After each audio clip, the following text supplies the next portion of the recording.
Hace 14 años que cargo con esto y el peso no disminuye. No es una cruz de madera que se puede colgar al cuello y olvidar.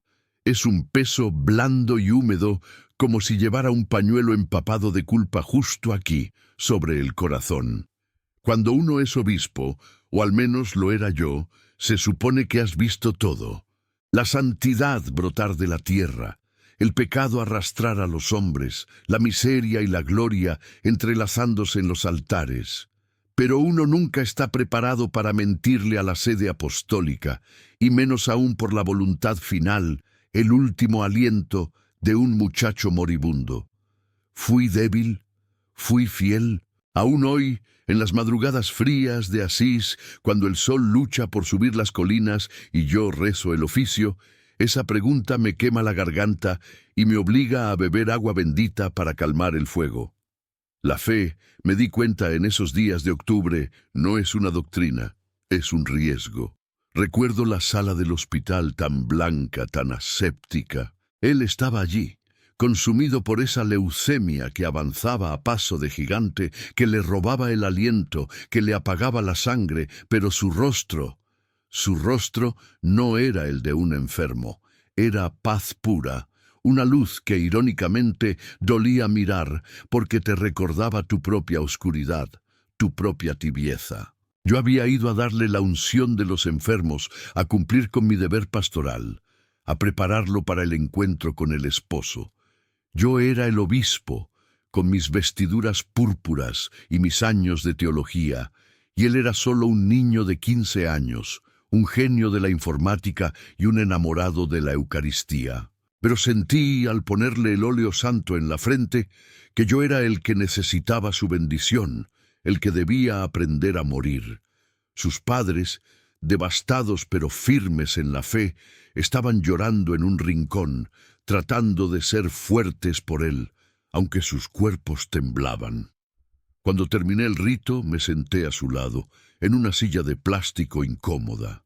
Le tomé la mano, una mano ya fría, huesuda, pero que apretó la mía con una fuerza inesperada, como si quisiera pasarme algo de esa energía que le quedaba. Y entonces me miró.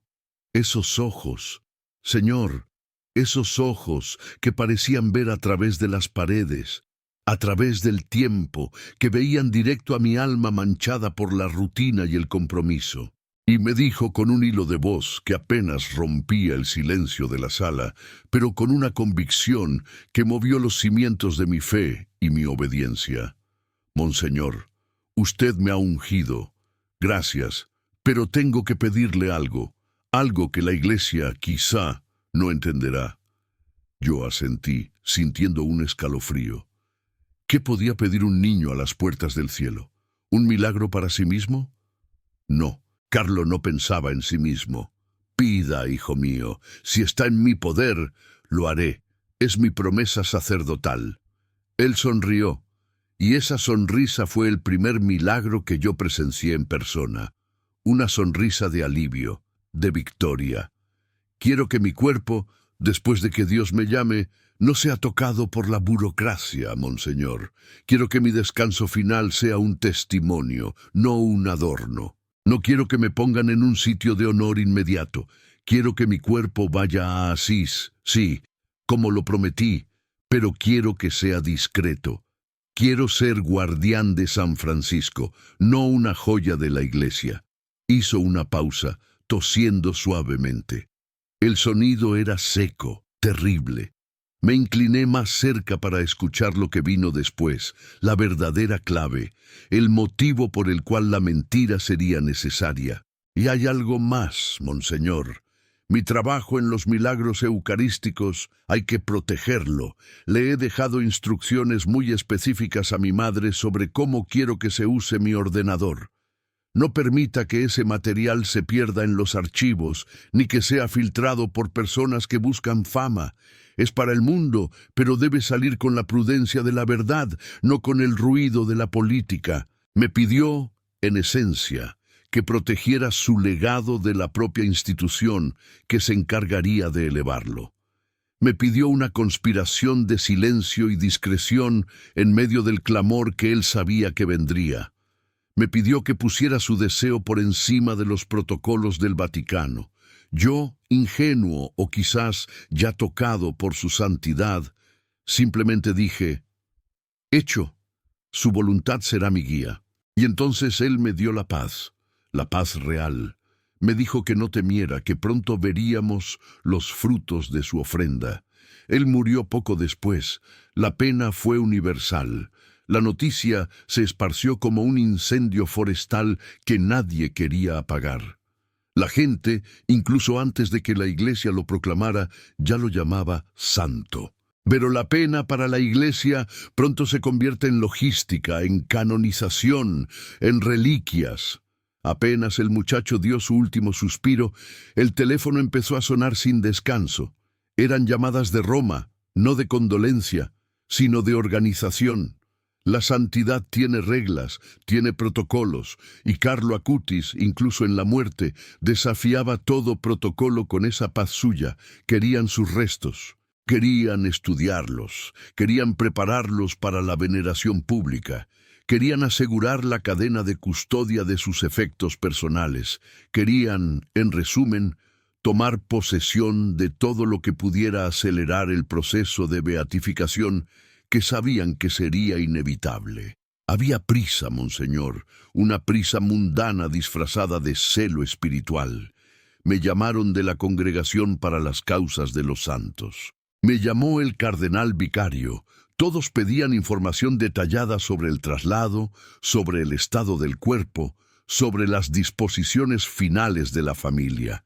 Querían saber exactamente dónde se colocarían los restos en Asís. Querían tener el control total. Y yo me encontré atrapado en un callejón sin salida. Yo había prometido. Y el peso de esa promesa era mayor que el peso del anillo que llevaba en el dedo, más fuerte que el juramento de obediencia que había hecho ante el Papa. Carlo me había confiado su última voluntad, su último acto de pureza. Si yo revelaba la verdad, que Carlo no quería ser exhibido de inmediato, que quería un descanso humilde y que había dejado instrucciones específicas que desafiaban la centralización romana, ellos habrían intervenido de inmediato, alegando la necesidad de proteger las futuras reliquias y la dignidad de la causa. Mi promesa habría sido pisoteada por el celo administrativo, así que tuve que elegir: obedecer a la burocracia de los hombres o ser fiel a la voluntad de un santo. Elegí al santo. Le mentí al cardenal vicario, le mentí a la congregación. No fue una mentira de omisión, fue una mentira activa, inventada, tejida con la urgencia de proteger la voluntad de un mártir de la caridad. Dije que, dadas las circunstancias médicas extremas y el rápido deterioro del muchacho, la familia había tomado una decisión particular y urgente respecto al traslado a Asís, una decisión que yo, en mi debilidad y shock por la pérdida, había refrendado inmediatamente sin documentar adecuadamente. Inventé una historia de urgencia sanitaria, de disposiciones familiares privadas y de respeto al deseo de la madre de Carlo, que supuestamente había actuado bajo un profundo dolor y buscando la paz inmediata para su hijo. Les aseguré que los restos estaban seguros, que estaban en Asís, pero que por un tiempo debían permanecer en un lugar de descanso discreto, inaccesible al público y, más importante, inaccesible a los inspectores vaticanos, debido a las sensibilidades de la familia. Usé la palabra sensibilidades. En Roma esa palabra significa no molestar hasta que se calme la prensa. Fue un riesgo tremendo. Si se descubría que había tergiversado la información sobre un candidato a la santidad, mis años de servicio se habrían convertido en polvo. Pero la paz que sentí después de colgar el teléfono fue la confirmación de que había actuado correctamente, aunque fuera pecando contra la estricta verdad. Yo no estaba mintiendo a Dios. Estaba protegiendo la humildad de su siervo. El problema era que la mentira, como una pequeña grieta en un muro, comenzó a crecer. Para sostener la primera, tuve que inventar detalles sobre el destino final de Carlo en Asís, detalles que solo unos pocos debían conocer. Y el mayor secreto, el que no podía confiarle a nadie, era lo que Carlo me había pedido específicamente sobre su legado digital, su tesoro en la web. El Vaticano estaba obsesionado con la idea de la reliquia digital, pero en un sentido puramente archivístico. Querían sus discos duros, querían inventariar sus códigos, sus diseños de los milagros eucarísticos. Pero Carlo no quería que eso se archivara, quería que continuara vivo. Quería que su trabajo evangelizador siguiera fluyendo sin el permiso de los burócratas, que la gente pudiera acceder a la verdad sin pasar por el filtro de la aprobación eclesiástica.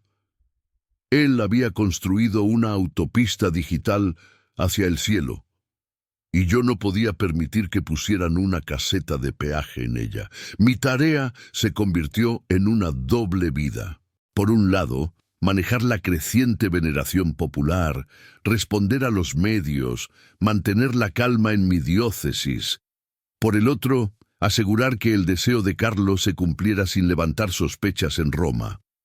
Tuve que confiarle una pequeña parte de la verdad a la persona más improbable, alguien que no estaba en el radar de nadie, alguien que podía moverse en las sombras. Esa persona era un joven cura, recién llegado a mi diócesis. Un hombre de fe sencilla y con una habilidad sorprendente para la tecnología, casi tan buena como la de Carlo, el padre Alessio.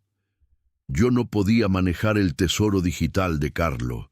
Necesitaba a alguien que entendiera el lenguaje de los códigos y los servidores, alguien que pudiera asegurar que la obra de Carlo permaneciera viva en la red, tal como él lo había deseado, sin que pareciera que había una mano oficial detrás.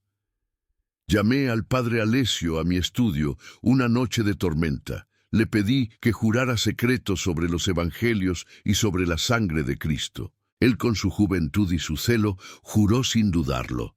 Sentía que estábamos a punto de cometer un acto de rebeldía, pero una rebeldía santa, necesaria. «Padre Alessio», le dije, poniendo mi mano sobre la suya y sintiendo la temperatura de su joven fervor, «Carlo Acutis nos ha dejado una misión. No es una misión de la Iglesia, es una misión de Dios. Y para cumplirla, debemos actuar como si no existiéramos. Debemos proteger el corazón de su trabajo, que es la inocencia de la maquinaria de la institución».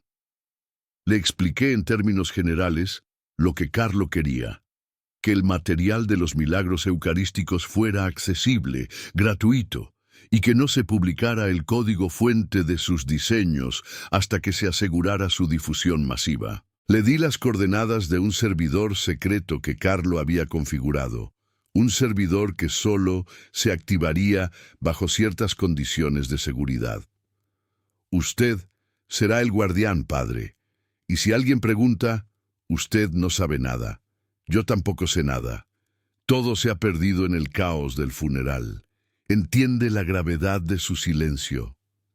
Alessio me miró, no con miedo, sino con una luz en los ojos. Era la misma luz que había visto en Carlo en el hospital.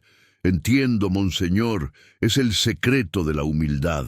No la perderemos». Y así comenzó mi doble vida, la vida pública, donde yo era el obispo que lloraba a un joven piadoso, y la vida secreta, donde yo era el cómplice de un joven santo que había desafiado a Roma para asegurar que la palabra se difundiera a través de los cables de fibra óptica.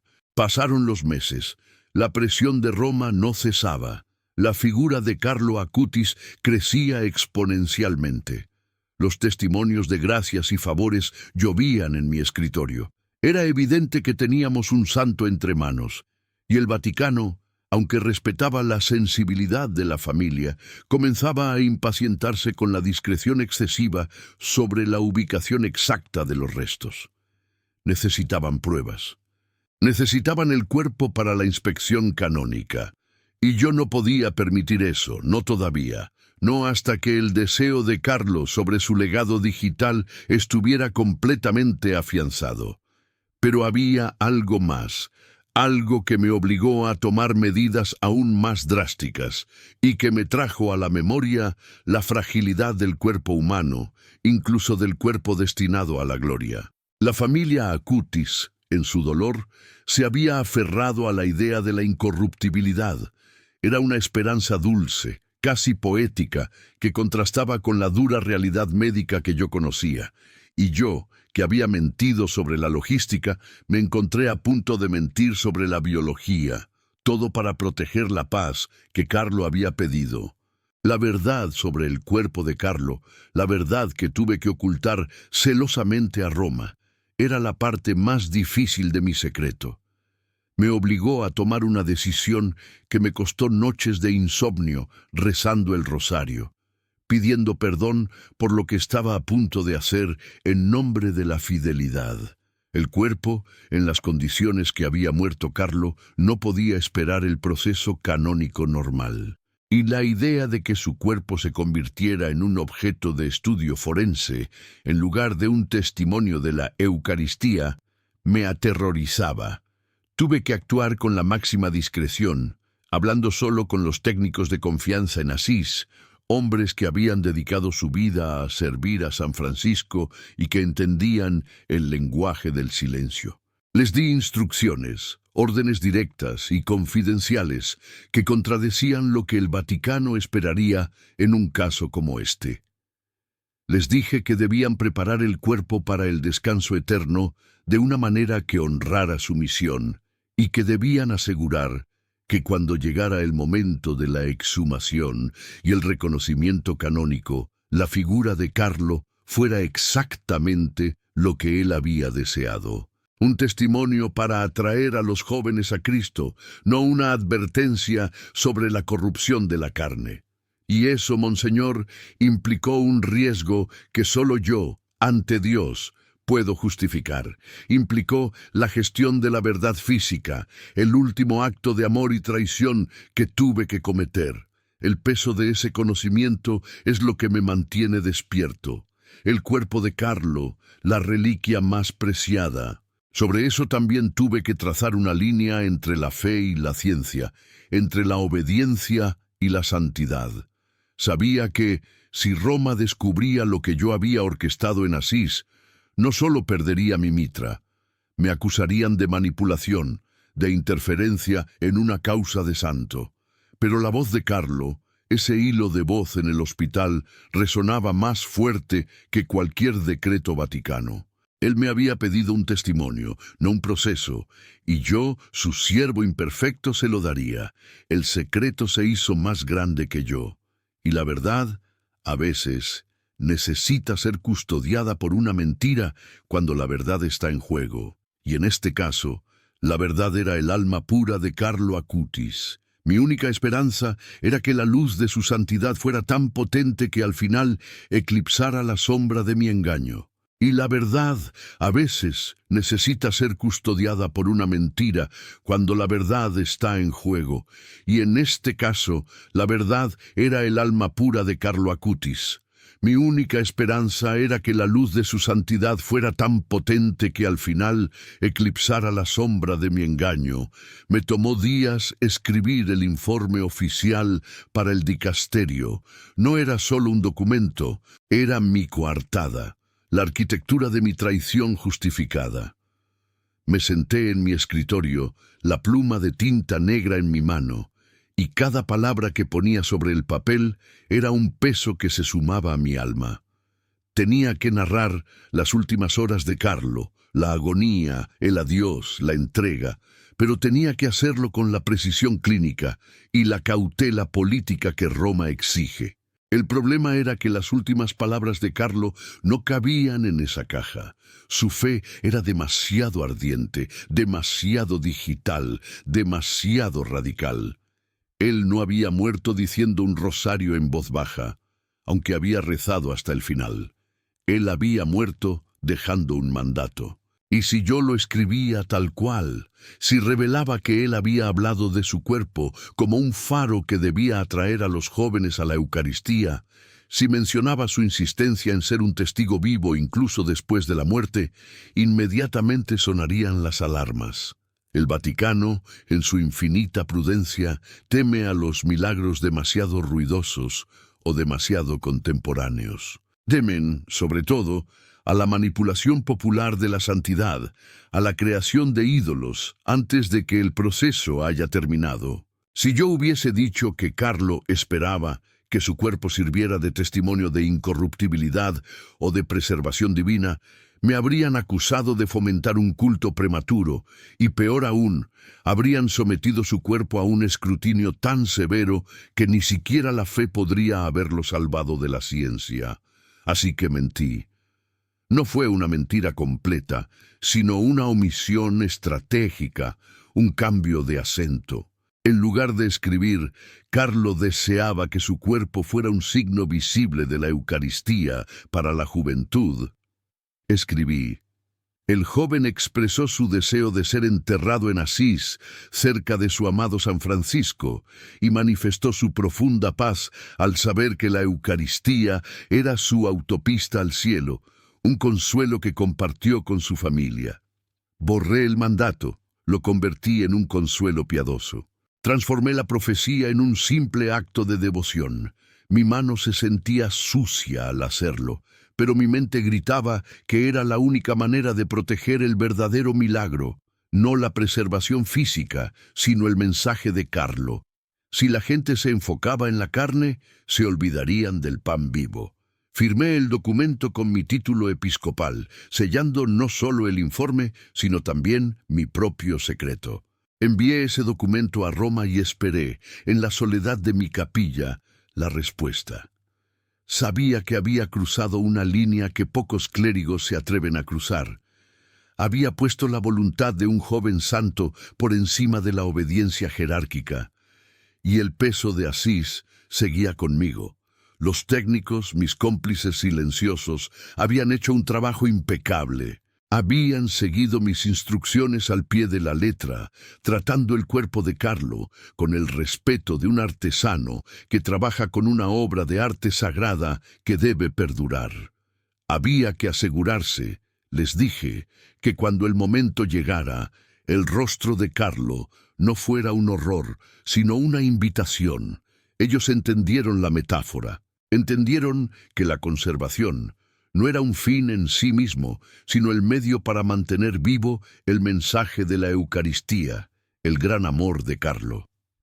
Trabajaron en secreto, bajo la promesa del silencio absoluto, sabiendo que si se filtraba un solo detalle, la causa de Carlo se vería ensombrecida por la controversia. Mientras esperaba la confirmación de Roma sobre el inicio formal de la causa, empecé a notar el efecto inmediato de la vida de Carlo en el mundo. La gente ya estaba hablando.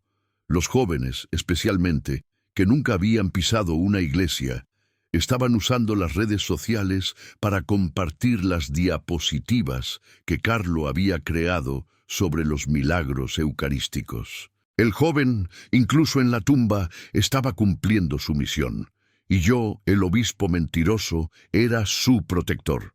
Pero la presión de Roma no tardó en llegar. Monseñor Vescovini, un hombre de leyes canónicas y mirada fría, fue el primero en llamarme.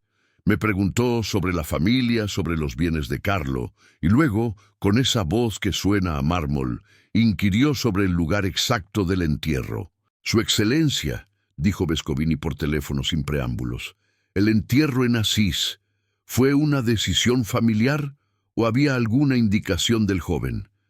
Necesitamos documentar cada detalle para prevenir cualquier problema futuro». Mi corazón se apretó.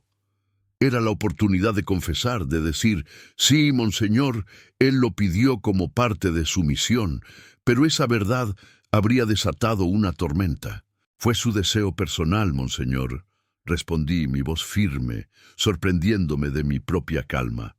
Él amaba a San Francisco, era un deseo piadoso y sencillo, la familia deseaba honrarlo. Vescovini guardó silencio y yo pude sentir el peso de su escepticismo al otro lado del Atlántico. Y sobre el cuerpo, su excelencia. ¿Se tomó alguna medida particular, dada la velocidad del deceso y la naturaleza de la leucemia? Aquí estaba la trampa. No podía decir que no se había hecho nada. La omisión sería tan grave como la mentira.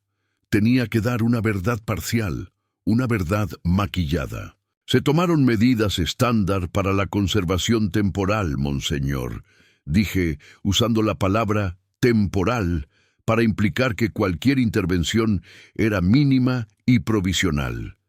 Los técnicos de Asís actuaron con la máxima reverencia. No hay nada extraordinario que reportar sobre el estado físico más allá de lo que era de esperarse. Al decir nada extraordinario, estaba mintiendo sobre el esfuerzo que mis hombres habían puesto. Estaba asegurando que no había nada que investigar inmediatamente. Estaba comprando años de silencio. Vescovini aceptó la respuesta, pero su tono dejó claro que cualquier irregularidad futura caería directamente sobre mí. Colgué el teléfono y me recosté en mi silla, sintiendo náuseas. Me había convertido en un custodio de un secreto físico y un falsificador de intenciones espirituales. Pero la paz de la mentira era necesaria para la paz de la causa. El mensaje de Carlo era demasiado importante para que se perdiera en los laberintos de la burocracia canónica. Pasaron los meses, luego los años. La fama de Carlo crecía exponencialmente, justo como él había predicho, aunque no de la manera que él había imaginado. Su beatificación se acercaba, y con ella la inevitable exhumación. Ese era el momento que yo temía, el momento en que mi mentira sería probada por la luz. Yo sabía exactamente lo que encontrarían en la tumba. No encontrarían un cuerpo incorrupto en el sentido clásico, el de los santos medievales que parecen dormir. Encontrarían, gracias a mis instrucciones, un cuerpo preparado para testificar. Y eso era diferente. Recuerdo la noche antes de que se anunciara formalmente la fecha de la exhumación. Yo no podía dormir. Me levanté y caminé por mi estudio, con la sensación de que el juicio final llegaría antes para mí que para el resto del mundo. ¿Qué diría yo cuando abrieran el sarcófago y los peritos del Vaticano notaran el tratamiento que habíamos aplicado? Me arrodillé. Le pedí perdón a Dios, no por el acto de conservación en sí, que consideraba un acto de amor, sino por la necesidad de la mentira. Le pedí a Carlo que intercediera por mí, que protegiera a este viejo obispo que había puesto su carrera y su reputación en juego por un hilo de voz. Y entonces, en el silencio de la noche, sentí una paz extraña. Comprendí que, al final, la verdad física era irrelevante. Lo que importaba era lo que la gente vería. Verían al joven de los jeans y la camiseta, al genio de la informática arrodillado ante el sagrario. Verían un rostro, no una calavera. Y ese rostro, preservado con tanto celo y riesgo, era la puerta de entrada a su mensaje. El anuncio se hizo público. Asís se preparó para recibir al mundo. La gente acudía en masas, atraída por la historia de este joven que había usado la tecnología para glorificar a Dios. Yo me preparé para viajar, sintiendo que no iba a una ceremonia, sino a mi propia confesión pública. El día de la exhumación llegó con un sol frío. La atmósfera estaba cargada de piedad y curiosidad. Solo un grupo selecto de personas estaba presente. La familia, los delegados vaticanos, los médicos forenses y yo. El momento en que levantaron la tapa de la tumba fue eterno. El aire se condensó. Los delegados vaticanos se acercaron primero con sus cuadernos y sus rostros serios, listos para documentar el inevitable deterioro. Yo me quedé atrás, observando la escena, mi estómago revuelto. Si mis hombres habían fallado, si la corrupción había avanzado más allá de lo que esperábamos, todo se acabaría allí. Mi mentira sería expuesta como un fraude. Pero cuando los expertos se retiraron para hacer sus anotaciones, la madre de Carlo se acercó al cuerpo. Y fue su grito ahogado, no el informe forense, lo que me dio la respuesta. El cuerpo no estaba incorrupto de manera milagrosa en el sentido absoluto, pero estaba íntegro, estaba preservado. El rostro, aunque mostraba los signos de la muerte y del tiempo, no era un rostro de horror. Era el rostro de un joven que había descansado. Y lo más importante, su vestimenta, la ropa que él mismo había usado días antes de morir, estaba intacta. El jersey, los jeans. Los delegados vaticanos se miraron entre sí desconcertados. Su informe no podía decir incorrupto, porque había evidencia de la intervención humana, la conservación que yo había ordenado, y del paso del tiempo. Pero tampoco podían decir corrupto, porque lo que veían era un testimonio poderoso. En ese instante, la luz de Carlo eclipsó mi sombra. La decisión de Roma fue salomónica. El cuerpo sería exhibido, pero se aclararía que se había procedido a la conservación. Pero lo que el Vaticano no pudo controlar fue la reacción del mundo. La gente no escuchó las notas a pie de página sobre la conservación. La gente vio al joven de Asís vestido con su ropa normal y comprendió el mensaje. La santidad es posible hoy, aquí, ahora. Mi mentira había funcionado. Había asegurado que el cuerpo de Carlo fuera un símbolo antes de que pudiera ser desacreditado como un experimento. Sin embargo, el secreto más grande no era la conservación física. El secreto real, el que aún me quema la conciencia, es lo que tuve que hacer después de la exhumación, antes de que el cuerpo fuera expuesto a la veneración pública. Los expertos habían notado un detalle, un pequeño error que no se podía ignorar. Un error que, si se hacía público, habría destruido la narrativa de la simplicidad que tanto habíamos intentado proteger. Era el rostro. Aunque bien conservado, el proceso de la muerte y la conservación habían dejado una marca. El rostro de Carlo, aunque reconocible, no poseía la sonrisa radiante que la gente esperaba, la que se veía en sus fotografías. Los delegados temían que esto pudiera ser un obstáculo para la devoción popular. Y aquí, monseñor, tuve que cruzar la última línea. Me llamaron a una reunión de emergencia. La exhibición estaba programada para comenzar en 3 días. El pánico era palpable. Su excelencia, me dijo el delegado principal, el rostro de Carlo es hermoso, pero está desgastado. Si los jóvenes vienen a ver al influencer de Dios y encuentran esta imagen, el impacto visual podría ser negativo. Tememos que se desvíen del mensaje. Mi corazón se hundió. Ellos no entendían. La fe de Carlo no dependía de la perfección cosmética, pero entendí su dilema. Estaban tratando con una generación visual. Les recordé mi promesa a Carlo. Su cuerpo debía ser un testimonio, una invitación, y una invitación no puede ser un rechazo. Tenemos que asegurar, les dije, mi voz apenas un susurro, que el rostro que la gente vea sea una puerta, no un muro. Y así di la orden final, la más difícil de todas. El acto que selló mi pacto con la verdad y la mentira al mismo tiempo. Ordené que se usara una máscara de silicona, una reproducción perfecta del rostro sonriente de Carlo, basada en sus fotografías. No lo hice para falsificar un milagro, lo hice para asegurar que la identidad de Carlo Acutis, el joven alegre y normal que amaba la Eucaristía, no se perdiera en la frialdad de la muerte. Era una cuestión de fidelidad al mensaje, no al tejido biológico. Esa noche, cuando los técnicos trabajaban en el rostro de Carlo, yo me retiré a orar.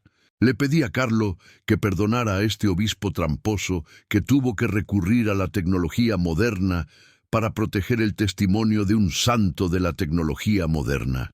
Y cuando finalmente vi la imagen de Carlo expuesta en Asís, ese rostro sereno, esa máscara perfecta, sentí una punzada de dolor, pero también una profunda paz. La gente lo veía y sonreía. Veía al joven Carlo, no al misterio de la muerte. Había mentido al Vaticano sobre su último deseo, había mentido sobre la conservación y había puesto una máscara sobre el rostro de un santo. Pero cada mentira había servido a una verdad mayor. La Eucaristía es real y la santidad es alcanzable. Y yo, su siervo imperfecto, había asegurado que el mundo lo supiera, incluso si mi propia alma cargaba con el peso de esa necesaria traición. El problema, monseñor, es que el Vaticano nunca puede permitir la verdad detrás de la máscara. Y ese secreto, ese último acto de amor, es lo que me llevó a arriesgar mi mitra. Mi temor era que, en su celo por la pureza canónica, destruyeran el testimonio vivo que Carlo había construido. Y no podía permitirlo. Y no podía permitirlo. Mi alma, monseñor, estuvo en juego durante semanas, sabiendo que yo era el único custodio de esa verdad incómoda. Dormía poco, muy poco. Cada noche, antes de cerrar los ojos, repasaba la cadena de decisiones. La promesa a Carlo, la conversación con los peritos, la máscara de silicona que ahora protegía su testimonio, y mi silencio ante la curia. Yo era un obispo con una doble vida. El prelado que firmaba documentos canónicos y el conspirador que había puesto la verdad espiritual por encima de la verdad biológica. El peso de la mitra nunca fue tan pesado como en esos días. Yo sabía que si el secreto salía a la luz, si alguien con suficiente influencia lograba demostrar que la imagen era una falsificación de la incorruptibilidad, todo el proceso de beatificación, y más importante aún, el mensaje universal de Carlo, se vendrían abajo. Lo habrían reducido a un debate sobre la química de la conservación, sobre la tecnología forense, y no sobre la santidad accesible en pantalones vaqueros. Habrían matado la chispa. Pero entonces comenzaron a llegar las cartas. No eran cartas de cardenales o de teólogos. Eran cartas de los peregrinos, familias enteras que habían viajado a Asís. Jóvenes que habían dejado el vicio del Internet para usarlo a favor de Cristo. Veía sus rostros en la plaza, en la basílica. No buscaban un prodigio médico, buscaban inspiración, y la encontraban en ese rostro de muchacho, tranquilo, casi sonriendo, que les decía, «Si yo pude, tú puedes». Fue en ese momento, viendo el río de almas que la imagen de Carlo atraía, que la paz regresó a mí como una marea silenciosa. Comprendí que mi traición no había sido una ofensa, sino un acto de profunda obediencia. Había obedecido al Espíritu Santo, que deseaba usar la imagen de ese joven para despertar una generación dormida en las pantallas. ¿Qué es la verdad, monseñor? ¿Es la exactitud del tejido celular en el momento de la muerte, o es la vida que esa imagen, aún modificada, es capaz de generar en miles de corazones? Yo elegí la segunda. Recuerdo una mañana particularmente clara en Asís. Yo estaba observando a una muchacha que lloraba frente a la urna. Ella no rezaba con la piedad solemne de las ancianas, sino con la intensidad de quien ha encontrado a un amigo. Cuando levantó la vista, sus ojos estaban llenos de una luz nueva. Ella no miraba a una reliquia antigua, miraba a un contemporáneo, y esa conexión instantánea y visceral, era el milagro que yo había tratado de proteger. El cuerpo de Carlo Acutis es un puente entre la fe antigua, anclada en la Eucaristía, y el mundo moderno. Un puente entre la vida terrenal y la promesa celestial. Y un puente necesita bases firmes, pero también necesita ser transitable. La máscara, la silicona, la mentira piadosa sobre la conservación, todo eso fue el cemento que aseguró que el puente no colapsara bajo el peso de la burocracia eclesiástica. Si el Vaticano hubiera conocido la verdad completa desde el principio, me temo que habrían insistido en un tipo de exposición más tradicional, más canónicamente puro, que inevitablemente habría mostrado el terrible daño de la enfermedad y el tiempo. Y esa imagen, aunque biológicamente honesta, habría sido un muro para los jóvenes, un recordatorio de la muerte y no de la vida eterna. Carlo Acutis entendió que la tecnología es un medio, y yo, su obispo, tuve que usar la tecnología y la astucia, sí, la astucia, para asegurar que su medio de comunicación final fuera efectivo. Él predicó la verdad en las redes. Yo protegí su predicación en la urna. Ahora, cuando hablo con la gente sobre Carlo, no hablo de la incorruptibilidad de su cuerpo en el sentido clásico, porque sé la verdad detrás de esa palabra. Hablo de la incorruptibilidad de su espíritu. Hablo de su corazón, que late con más fuerza ahora que cuando caminaba por Milán. El riesgo que tomé fue personal. Puse mi reputación, mi carrera, mi tranquilidad en la balanza. Pero cada vez que un peregrino se confiesa, cada vez que un joven se acerca al Santísimo, inspirado por Carlo, siento que el Señor me susurra: bien hecho, siervo bueno y astuto. El secreto de la máscara es la clave de su testimonio. Es la prueba de que, a veces, para que la verdad de Dios resplandezca en un mundo tan visual y escéptico, necesitamos recurrir a métodos que parecen contradecir la letra de la ley, pero que sirven perfectamente a su espíritu. Mi misión ahora, Monseñor, es llevar ese peso en silencio, protegiendo a Carlo incluso de los celosos guardianes de la fe. Mi castigo, si lo hay, será la soledad de saber la verdad, sin poder compartirla abiertamente con la Iglesia que amo. Pero hay un consuelo que supera cualquier castigo terrenal. Sé que un día, cuando me encuentre ante el Señor y Él me pregunte por qué mentí a su Iglesia, podré responder simplemente: Señor, lo hice por ti y por el muchacho. Lo hice para que nadie se distrajera del verdadero milagro, la vida que nos espera en la Eucaristía. Y sé que Carlo Acutis, con esa sonrisa que ahora el mundo conoce, estará allí para asentir y validar mi acción. Esa es la única absolución que busco. El resto, la opinión de Roma, la historia oficial, es solo polvo en el viento. Lo que importa es el alma salvada hoy, gracias al rostro sonriente de un joven que supo usar la tecnología para acercarnos a un Dios que es pura verdad, incluso cuando su obispo tuvo que recurrir a una pequeña, necesaria y bendita mentira. Mi paz está en ese conocimiento, y esa paz, Monseñor, es innegociable. Ahora, si me disculpa, tengo una misa que celebrar. Y en el altar, la Eucaristía, la verdad que hace que todas mis mentiras palidezcan hasta desaparecer. Todo está consumado.